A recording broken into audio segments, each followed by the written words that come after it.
know enough about psychology now to know that almost all of the positive emotion that you're going to experience in your life, and positive emotion is analgesic, by the way, right? It actually quells pain. So it's not just positive, it also gets rid of negative, which is a big plus.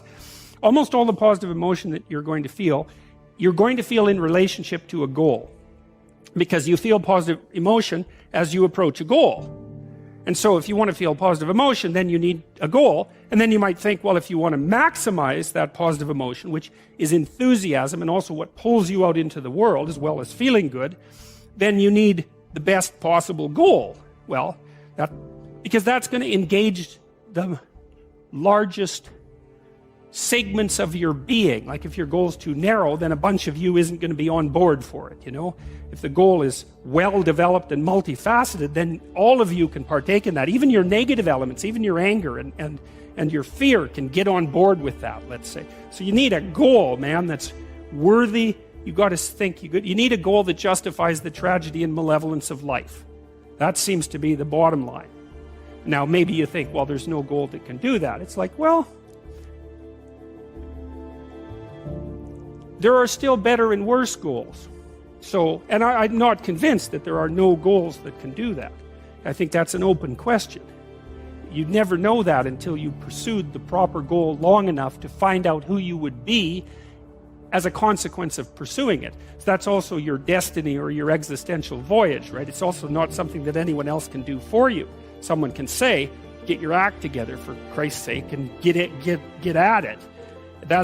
That'll make the world unfold best for you, but there's no way you can know that without doing it.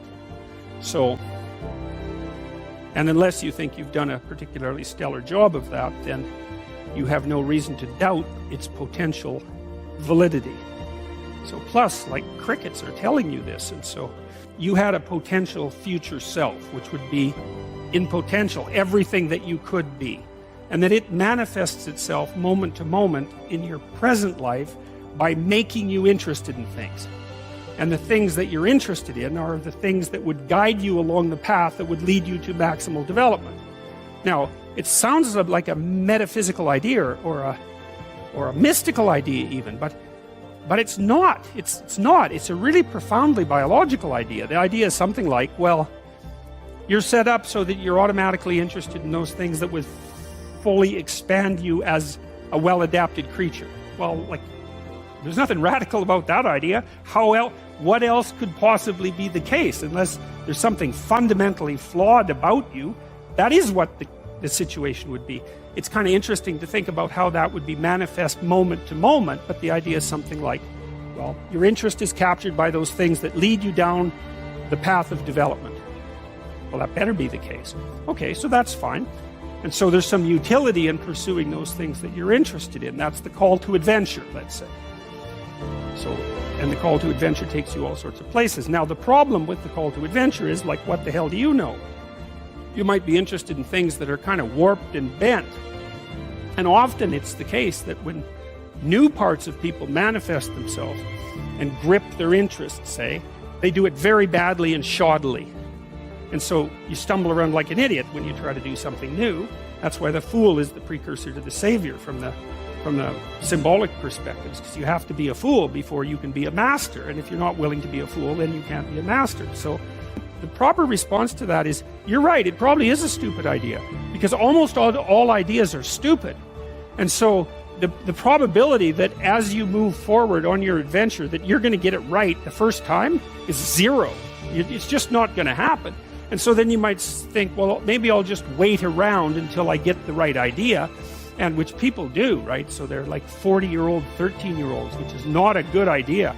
And so they wait around until it's waiting for Godot, until they finally got it right. But the problem is you're too stupid to know when you've got it right. So waiting around isn't going to help, because even if the perfect opportunity manifested itself to you in your incomplete form, the probability that you would recognize it as the perfect opportunity is zero. You might even think it's the worst possible idea that you've ever heard of anywhere. Highly likely. And so you can take these tentative steps on your pathway to destiny, and you can assume that you're going to do it badly. And that's really useful, because you don't have to beat yourself up. It's pretty easy to do it badly.